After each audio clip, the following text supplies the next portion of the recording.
one watching that there may be unforeseen technical difficulties that may prevent the system working effectively. However, we will aim to keep any such difficulties to a minimum to ensure the meeting continues in an open and transparent manner.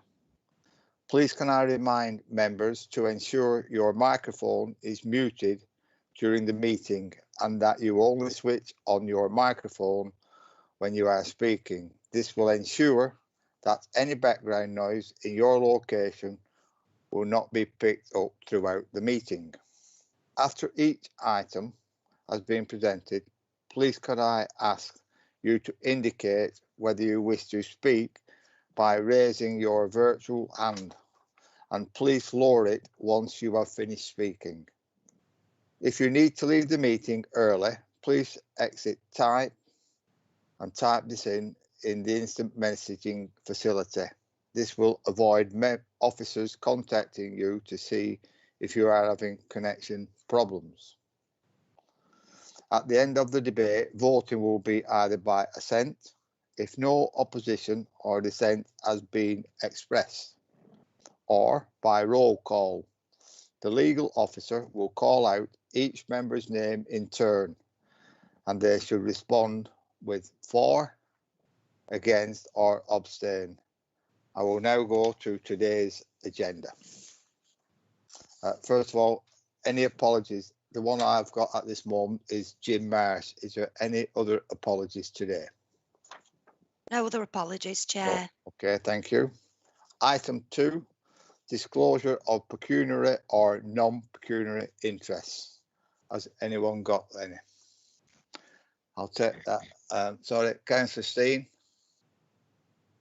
Chair, non-pecuniary interest in item 7 as that falls into my county division. Thank you. Also, I'll put that as mine as well in my division as well. Thank you. Minutes of the last meeting on the 27th of January, which is pages 1 to 6. Could I ask someone to move those, please? Move those minutes, Chair. Thank you. That's seconded. Is there any comments from those minutes? Anyone want to bring anything up? No? Okay, thank you very much. Item 4 is the guidance. That's just to note as well. Now, item 5 is progress report on previous committee items. This was brought to the attention from members to our officers, which is item 5. Is there anyone who would like to comment or anything they would like to ask our officers on this? I'll ask Councillor David Howarth, please. Thank you, Mr. Chairman. Yeah, and can I thank the officers for producing this? It was myself who asked for it initially.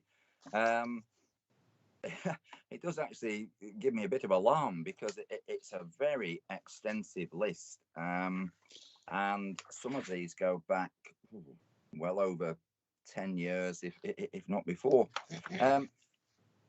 Do we have any strategy for actually progressing these and actually bringing some of them to fruition? I mean, I know I've got one that's been outstanding 6 years now, which is not likely to proceed anymore. But a lot of the witnesses at that time have since departed this earth, not just the area. So if it ever did come to be assessed, the witnesses are no longer available. So I do wonder how we perhaps move some of these forward. I wonder if our officer could respond to that, David. Thank you, Chair.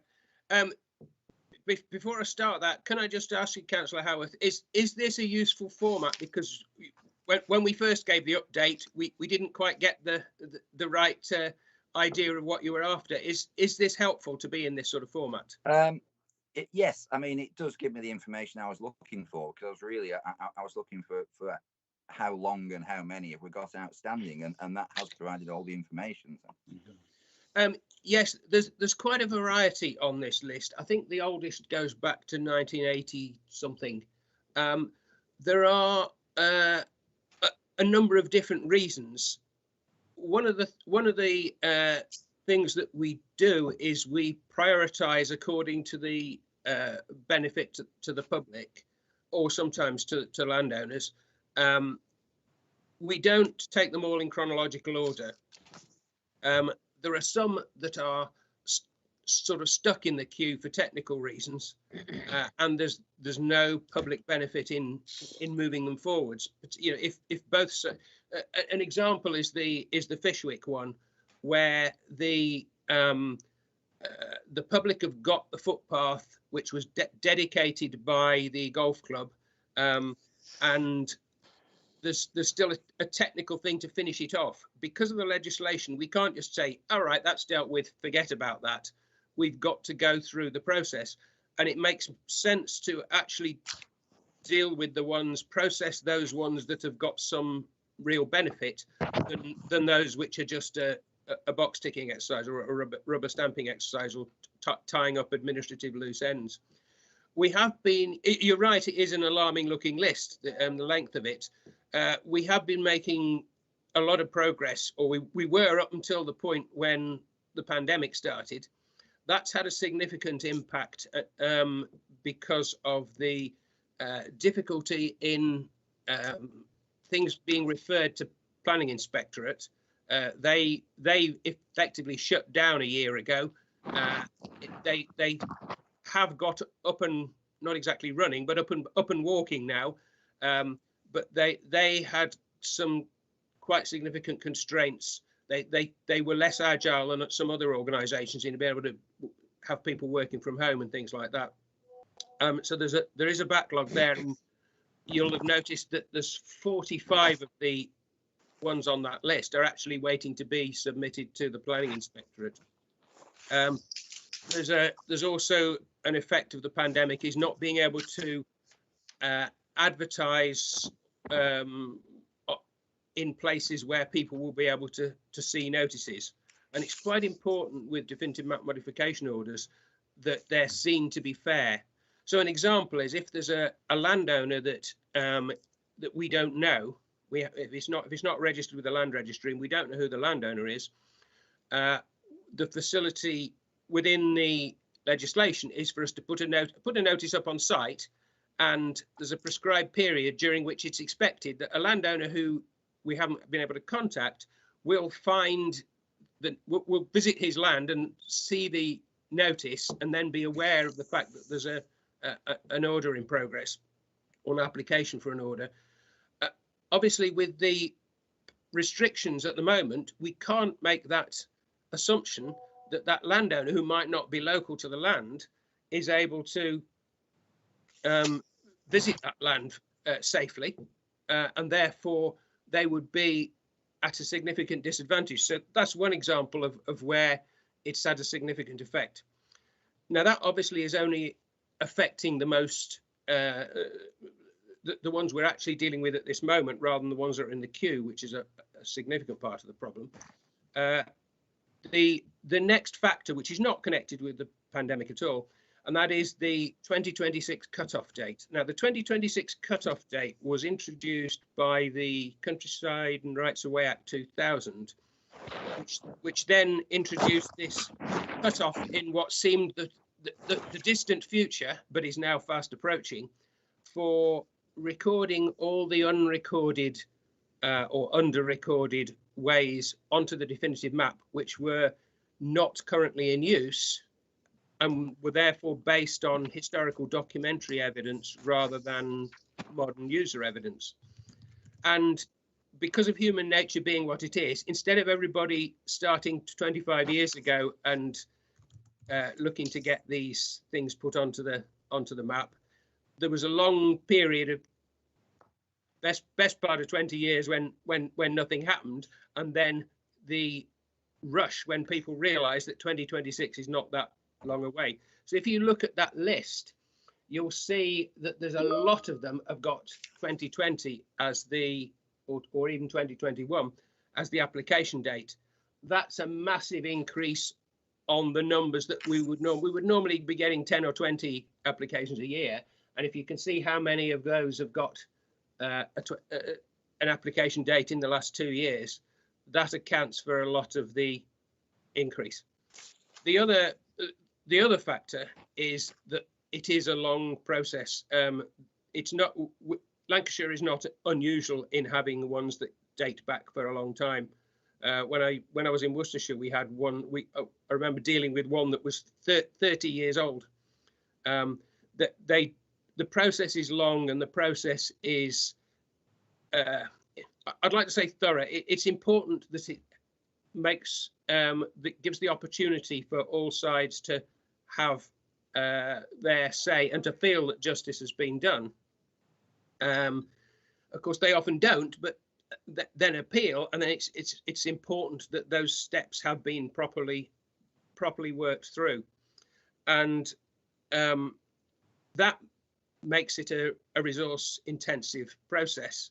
And with a limited number of officers dealing with it, there is inevitably a backlog. I think we were keeping up, doing better perhaps than keeping up with things until the recent glut of applications came in. Now, that I hope that doesn't sound too much like excuses, because that's not how I feel it. It is a system that is bureaucratic, but there's good reasons for it. It's a system that takes quite a long time to work through, and that can be good as well as bad in terms of people having their fair crack at the whip and a reasonable outcome. Does that go anyway to answering the question? Okay, David, thank you for that. Just before I bring Councillor Townley in, David, do you want to, Councillor Howarth, do you want to come back to this? Yeah, very briefly. I mean, thank you for that, because certainly when I first started out along this road, my expectations were probably that things would happen much quicker than they actually do. And I think it's probably useful to be able to manage the expectations of members, because members of my own group come and ask me about things like this, and you sort of take a sharp intake of breath. I'm managing the expectations of the public as well, because I don't think they perhaps understand just how long this process is likely to take. So, you know, having that information, we can perhaps manage expectations better. So thank you. Okay, thank you, Councillor Howarth. Okay, Councillor Townley, please. Yes, that was great, David. I mean, yeah, David, you have a point. I mean, I have grown up with some of these, and I expect I should go to my grave still seeing them on a list, quite frankly. The other thing I think that David Good didn't say is that with the lack of officers in those departments, we are literally, we talk the talk about how important it is to get people out, but we fail to fund the departments that need to deliver this. So that's one of those things. My query about the list to David Good is, I obviously go down these. It would be helpful to have perhaps a column that denotes whether it's a footpath or a bridleway. I know that on certain ones it does state it is bridleway, but I'm assuming that there are more than the handful that actually have that in their title, so to speak. The reason that it doesn't say that is because what the application is for and what the result is are often not the same thing. But I think we could give some indication of it. Certainly we could. Yeah, I don't see there's a problem with doing that. That would be great. I mean, partly because obviously as a bridleway, it's of greater, it has greater user application throughout the county than just a footpath. And to me, they are the ones that perhaps, and I call me biased, but they are the ones that should be concentrated on, perhaps. Well, yes, we do give priority to bridleways, not just because the equestrian network is not as complete as it might be, but also in recognition of the fact that there are a lot of other users. If you can't climb over a stile, then you know that a bridleway shouldn't have stiles on, and you don't know whether a footpath will or not. There are other users who benefit from the higher rights, or cyclists, of course, as well. So it's not just about equestrians. Right, higher status ones have other benefits. In terms of the resource issue that you mentioned, certainly all authorities are in the position of not having as many definitive map officers as we would like. It used to be thought that a definitive map officer could process 9 or 10 as a minimum per year, and certainly no more than 15 or so. We have a very good team here. Jane's getting through them at a great rate, well above previous authority, how many they could turn around in previous authorities. So I think our officers here are doing a good job to get a good throughput. And same with, we've now got a good team in the solicitors team as well. And this is all meaning that we can address that backlog, which, yes, it does look daunting, but I don't think it is actually as bad as it looks. I think it is workable. Is that okay, Councillor Townley? Yes, thank you, Jimmy. It was just, yeah, it's a lack of resources, not will. I just wanted that to be made clear, because we very much appreciate the hard work and we do realise the pressure that you're under. Okay, thank you. Councillor Parr, please. Thank you. Yeah, just a quickie. I wasn't going to raise this, but if the issue of bridleways is going to be attached to this, that means that someone is going to comb through this. For the benefit of councillors, could I just ask that the division is also listed? If somebody is ploughing through these and putting on whether it's a bridleway or a footpath or whatever, I think that would be very useful. Yes, that would be easy to do, because the register, there's a statutory register of these things which is for the public to see, and obviously there's a spreadsheet or a database behind that, and we've got three columns put onto here, but there's no reason why we couldn't add that extra information. That would be easy to do. Yes, we can do that for next time. Thank you.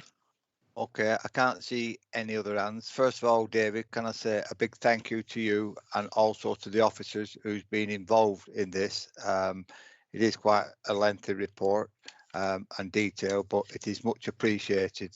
Thank you very much. Okay, well, now we'll go on to item 6, definitive map modification order investigation, addition of footpath from Warburton Street to Grain Road in Haslingden. I'll now hand over to Jane Elliott. Thank you.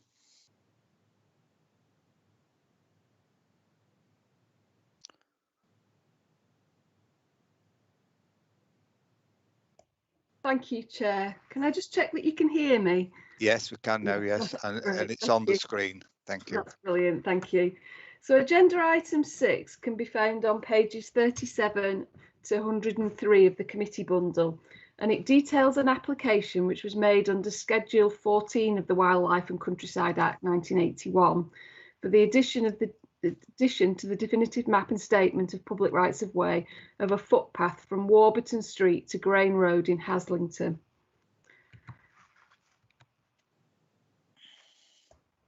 A plan showing the route applied for can be found on page 89 of the committee papers and is currently projected onto your screen. The route's approximately 100 metres long and it's shown on the plan by a thick dashed line between point A, B and C. Just before proceeding further, I'd like to draw members' attention to an error in the committee report that requires an amendment. Can I therefore draw your attention to page 79 of the report and the summary of map and documentary evidence? And in the third paragraph of the summary, it's stated that the current registered owner of most of the land crossed by the application route between point B and point C purchased the property in 1981. That's actually incorrect, and the current owner of the land actually purchased it in 2019. So it just needs a slight amendment there to 2019, and then I'll come back to that in the summary. So returning to the application to be considered, I inspected the route in October 2020.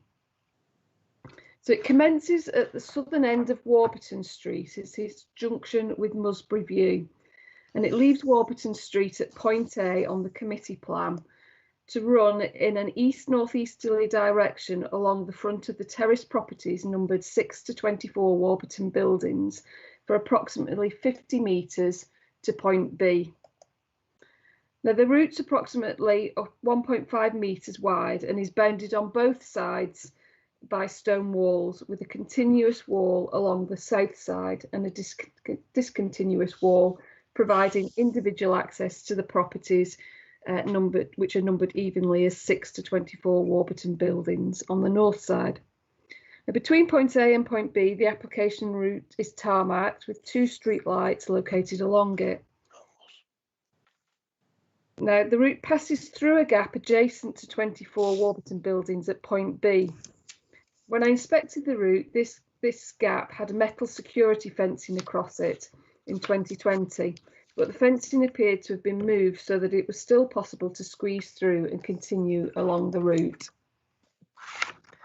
Beyond point B, the application route continues in a northeasterly direction along the eastern edge of the car park of a former Cantonese restaurant, which is now closed. And the route runs for approximately 50 metres along the edge of the car park in a straight line to Grain Road at point C. Moss and grass had started to grow on the tarmac surface along the route, but it was otherwise available, and there were traces of markings in the tarmac which may possibly have marked the route as being separate from the car park area. Now, at point C, a wide gap, a 2 metre wide gap existed between the wall bounding the former car park and the remains of a wall and planted area, and a section of metal security fencing had been placed across the gap at point C, which extended along the sides to the corner of the former restaurant building, including blocking the vehicular access to the former car park. A sign on the car park stated that the car park was for the use of the Valley Cantonese customers only and that wheel clamping was in operation. It made no reference to the application route, and there were no other signs existing indicating whether the route was considered to be public or private. There was always a variety of maps, plans and other documents were examined to discover when the route came into being and to try and determine what status it might be. And details of this research are included in the committee report, which was made available to members prior to this meeting. But to summarise this research, whilst there's no map and documentary evidence from which dedication of the route can be clearly inferred, it's clear that the route from point A through to point B has existed since at least 1891, and that access along it has consistently appeared to be available, providing direct access to the houses known as Warburton Buildings, but also through point B onto an area of land adjacent to 240 Grain Road, from which it appeared that it was possible to exit onto Grain Road, but not necessarily via the application route BC. The garages and sheds situated along the application route between point B and C are still shown on Ordnance Survey maps dated 1980, and no later dated Ordnance Survey map sheets were found from which it was possible to date the changes that subsequently occurred. However, by the year 2000, the site had been cleared of the buildings, the garages and sheds, that previously existed along the route, and from 2000 onwards, the aerial photography and the Google Street View images consistently show that the application route crossed a car park with what appeared to be a dedicated pedestrian access point clearly separate to the vehicular access at point C. Despite the occasional car parked across the route and the bins located on it, a route, although not adjacent to the wall where the bins stood, appears to have been available between point B and point C, approximating to the application route from at least 2000. So as the application route was submitted primarily on the basis of user evidence predating the obstruction of the route in 2019, I'll now hand over to my colleague in Legal and Democratic Services, who will take you through the user evidence, the information provided by others, and an assessment of the evidence. Thank you, Jane, for that. Thank you. Thank you, Chair. So to reiterate then, the factors in support of making this order are as set out in page 84 of the report. Those factors being the user evidence and letters of support, the absence of signage stating that the route wasn't for public use, the absence of action taken by landowners prior to 2019, and aerial photographs and Google Street View images from as early as the year 2000. In contrast, the factors against the making of the order are the possibility of objects, structures and potential car parking between points B and C of the route, which may have caused users to deviate from the application route at times. In conclusion then, there's no express dedication of this route, and so committee are invited to consider whether, on balance, there's sufficient evidence to infer either a dedication at common law or that the criteria set out in section 31 of the Highways Act for deemed dedication is satisfied, being based on sufficient 20 years continuous as of right use prior to the route being called into question. Having taken the evidence into account, you'll see that officers have concluded that on balance there's insufficient evidence to infer dedication at common law. The evidence does indicate that the access to the route was obstructed in 2019, and therefore the period for use under the consideration for the purposes of section 31 is from 1999 until 2019.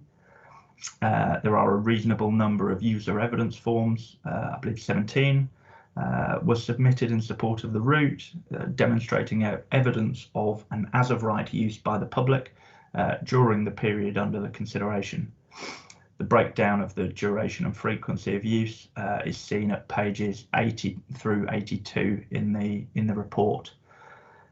Summing up then, in conclusion, officer advice is that on balance there is sufficient evidence has been discovered from which dedication can be deemed under section 31. Okay, thank you, Chair. Thank you, Ross. Just before I bring members in, I don't know what's happened, but I've just got Councillor Terry Aldridge on full screen on my laptop. I don't know whether any other members have got that. Yes, I have him too, Chair, and nobody else. I've got you on full screen and all, Mr. Chairman. Right, well, anyway, as long as... I've got you on full screen. I'm sorry. Don't worry. Anyway, I've got you on full screen, but we'll just go back. Could I thank Ross again for the report and also for Jane. I'll now open this up to members for discussion. You have a recommendation on page 37. If anybody would like to speak on this item, I see Councillor Ian Brown. Thank you. Thank you, Chairman. Happy to move the recommendation. Okay, we've got someone to move that. Have we got a seconder, please? I'll second that recommendation, Chairman. Thank you, Councillor Townley. Is there anybody like to comment on this item? I can't see no hands up. No. Okay then. Could we now go to the vote, please? Thank you, Chair. So to be clear then, we're voting in accordance with the officer's recommendation that's out on the first page of agenda item 6. If you could please indicate whether you are for the recommendation, against or abstaining. If I could start with Councillor Aldridge.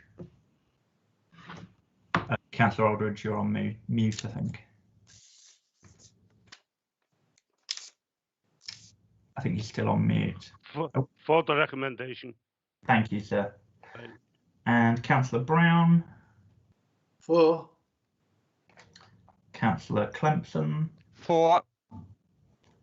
Councillor Cox. For. Councillor Dawson. For. Councillor Eaton. For. Councillor Howarth. For. Councillor Parr. For. Councillor Steen. For. And Councillor Townley. For. Thank you. That's carried unanimously, Chair. Okay, thank you. We'll now move on to item 7, Wildlife and Countryside Act 1981, section 53A, diversion of footpaths, Bacup 415 and 416 and part of 417, and creation of public footpath Grieve Clough, that's in Bacup. Could I hand over to our officer, which is Ross? Thank you. Yes, thank you, Chair. I will just start the presentation. Can I just check that you can hear me and see this blank slide at the moment? Yes. Super, thank you. Thank you.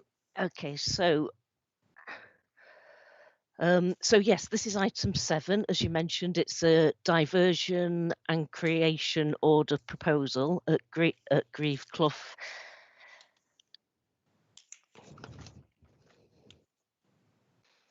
Can we just check that everybody received the updated version of the plan? Yes. This is the updated Yes. plan that we should be looking at, is the one it's circled in red at the bottom with V4. Okay. So looking at the location plan, first of all, you'll see that the area circled on this plan shows the site is located to the northeast of Bacup in the Rossendale Valley, close to several housing estates and residential properties on and around Todmorden Road. And Grieve Clough, it's a recreational site which is in the ownership of Lancashire County Council.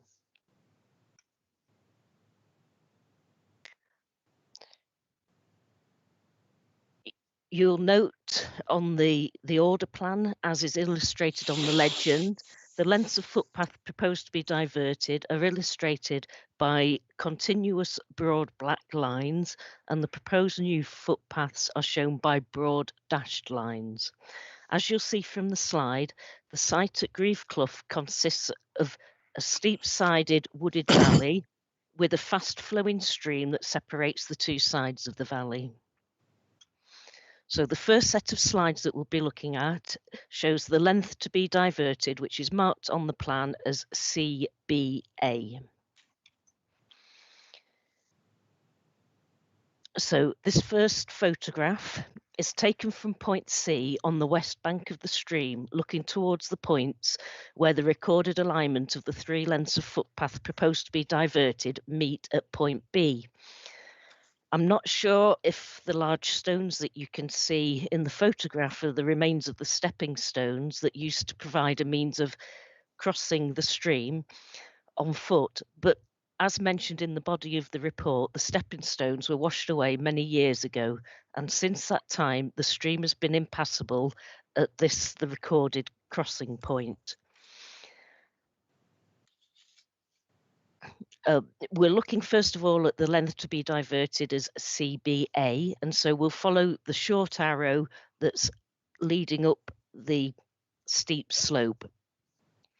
And because it's not possible to walk that line up the slope, the next photograph is taken, is a reverse view taken from the top of the slope, looking back down the hill to the former site of the stepping stones between B and C. You can see the steep gradient of the slope, and it's eroded over the years in several places, making much of this southern side of the valley, where the photograph is taken from, much of that side of the valley is impassable. And so continuing along the route to be diverted in the direction of point A, and this is looking back at the condition of the footpath as it drops down the hill from the top of the slope down into the valley. You can see that the path is overgrown and steep-sided at gully at this point, with a watercourse running down the centre. This photograph is continuing in the direction of point A, and you'll note that this section of footpath is also impassable, not just due to the trees and shrubs that have grown on and around the recorded route of the footpath, but also due to the deep-sided gully, which carries a feeder stream that runs down the footpath and drops down the banking. At this point, the footpath has been fenced across at some point in the past. It isn't known if there used to be a stile in this fence that's just fallen into disrepair and rotten away, but there's nothing to indicate that it was a deliberate attempt to block the footpath. It's more likely that the fence was installed to prevent livestock from straying and falling down the stream. So continuing towards point A, and this is looking towards the end of the section of footpath to be diverted at the junction of Bacup footpaths 413, 414 and 415, and that point is also, it's an extension of Coal Pit Lane. So the next set of slides shows the proposed new route that is a replacement for the footpath we've just looked at to be diverted. So the new route is shown on the plan as C, D, E to F. So from point C, the footpath, as you can see, it's a pleasant route alongside the stream on level ground at this point, running through the woodland. And it continues similar in nature and starts to lead up the slope a bit on a gentle gradient. And then it continues along the top edge of the banking through the woodland over a little feeder stream which is easy to step over, and there's some stones there to assist the crossing of that little stream. And then continuing towards point C, continuing towards point D, but this is just looking back at point C because it gives a nice illustration of the waterfall and the pleasant walk that it will be alongside the stream. So the footpath then continues towards point D, and this is looking at point D. And then the footpath changes direction to cross over the stream on a footbridge that has been provided previously by by the Lancashire County Council as the landowner to provide a crossing point of the stream. So you should just be able to make out the footbridge there, which is looking at it here. So this provides a suitable and convenient crossing point. And just looking at the views from the footbridge at the stream, looking southwest and then northeast. So you can see that the sides of the stream at this point are large revetment walls, and so that provides a firm foundation for the footbridge to be seated on, and it's raised high, so there should be no threat of it being washed away in the future as the stepping stones were at the lower previous crossing point. So from the other side of the footbridge, we're looking up the slope, so quite a gentle gradient up the slope looking towards point E. And then from point E, the route continues to point F, which is at the junction with Coal Pit Lane, which is also recorded as footpath Bacup 418. You can see there's a redundant stile at this point. That'll be removed because there appears to be no reason to fence off the footpath, fence off the woodland site. And so this will just be an open gap at this point. So looking along the footpath to be diverted, the next section is marked on the plan as G to B. So at point G, this is at the junction, the existing junction with Coal Pit Lane. This point G won't change, but the path on the other side of the fence will be diverted. You can see here it runs on relatively level ground and is walkable, but then if you continue along in the direction of point B, you can see the footpath runs down towards the edge of the steep slope and then drops right down the slope towards point B, which is the site that we've looked at of the former stepping stones. So that section is quite impassable at the moment. So the proposed new route for that to divert that section onto is shown on the plan as G to E. So at point G, where the access point will be unchanged, but there will be a gap created in the fence at this point. And then continuing through the woodland on the level ground towards point E, where the path meanders through the woodland between the trees towards point E, and then it's looking at point E, you can see there's a small feeder stream but that can be easily stepped over just on the approach to point E. And point E is linked to the footpath that's from Coal Pit Lane to the footbridge. And then this section of proposed new route is the section that's proposed to be created by the creation order.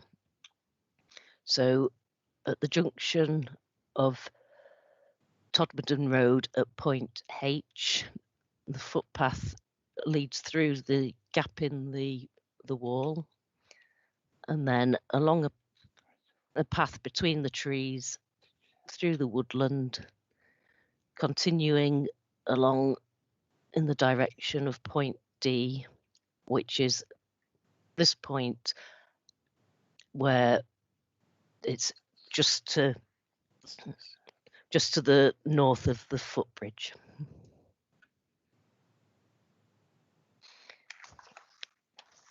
So just to confirm that the replacement plan has been circulated and the drawing number reads 211-731V4, and that's a replacement for the plan that was included in the committee papers on page 113. The diversion proposal, if successful, will move the recorded routes of the footpath away from a deep gully and the steep impassable side of the valley to cross the stream at the footbridge, providing a safe and convenient crossing point to link the two sides of the site. The creation of a length of footpath will provide a pedestrian access between Todmorden Road in the northwest corner of the site and opportunities for short circular walks via the woodland. The County Council are the owner of the site, and therefore it's proposed that the County Council will bear the costs of the works and the advertising charges incurred in the order making procedures. And in the event that there are objections to the order which aren't withdrawn, it's suggested that the County Council promote the orders to confirmation. It is therefore suggested that recommendations 1, 2, 3 and 4 in the report are accepted. Thank you. Okay, thank you, Ross. Does Ross want to come in now on this from the legal side? Thank you, Chair. Only very, very briefly, just to say that committee will have obviously noted the extensive explanation provided by Ros and the report relating to this proposed order. I don't seek to rehearse the guidance that's already set out at item 4, or indeed the body of the report. So all I really seek to add is that committee are principally asked to approve the making and promotion to confirmation of both a public path diversion order and a linked public path creation order. The relevant test for the creation order is set out on pages 109 through 110, and the same can be seen for the diversion order on page 110. My advice is that both tests are met on this occasion, and so the orders may be made if committee was so minded. Thank you, Chair. Okay, thank you. Okay, before I bring members in, could I say that we have a recommendation on page 105, and it's for little 1, little 2, little 3, and also little 4. I'm just asking for confirmation, or anyone would like to speak on this item. I've got now Councillor Townley, please. Thank you, Chairman. I'd like to propose the recommendation if no one else wishes to has any queries. Okay, thank you. As anybody else would like to speak on this item, we have got a recommendation. Have we got someone to second that? Happy to second that, Chair. Okay, thank you, Councillor Brown. Could I now then go to the vote, please? Thank you, Ross. Thank you, Chair. So to confirm then, the recommendation has been proposed by Councillor Townley, seconded by Councillor Brown. I will go by roll call. If members could identify whether they are for, against, or abstaining as for the decision as set out in the recommendation. Just bear with me a second, Chair. So if I could start with Councillor Aldridge, please. For the recommendation. And Councillor Brown. For. Councillor Clempson. For. Councillor Cox. For. Councillor Dawson. For. Councillor Eaton. For. Councillor Howarth. For. Councillor Parr. For. Councillor Steen. Finally hit the button. For. And Councillor Townley. For. Again, Chair, that's carried unanimously. Okay, thank you for that. Item 8, urgent business. I have none. Has any officers got any items of urgent business? I'll take that as no. The date and time of the next meeting is on Wednesday, the 23rd of June. Just before we leave the meeting, as some of you will know, some of you may not, this will be my last meeting as chair. As I haven't been selected to represent Rossendale East, that is my division. But I would like to say a big thank you to you all for your involvement in this committee, for making it easy for me to chair. Finally, just to wish you, all of you, regardless of what party you represent, if you are standing this year, I wish you all the success, and please stay safe. And once again, a big thank you to you all. Thank you. Thank you, Mr. Chairman. Thank you for your chairing over the last few years, Chair. Absolutely. Hear, hear. Thank you, Jimmy. Okay, thank you. Speak to you soon, hopefully. Thank you. Thank you very much. Okay, thank you. Bye, Stay Chair. safe. Thank you. Bye. Bye. Thank you, Chair. Thank you. Bye-bye.